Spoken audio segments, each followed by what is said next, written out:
কি রান্না করেছো মা? আজ শনিবার নিরামিষ খিচুড়ি করেছি। রাধে রাধে বন্ধুরা, আজকে দুপুরে লাঞ্চ মেনুতে আছে এখানে খিচুড়ি,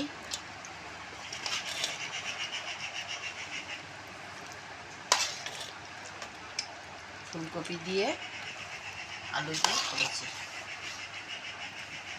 এখানে আছে খিচুড়ি আর এখানে আছে পটল ভাজা,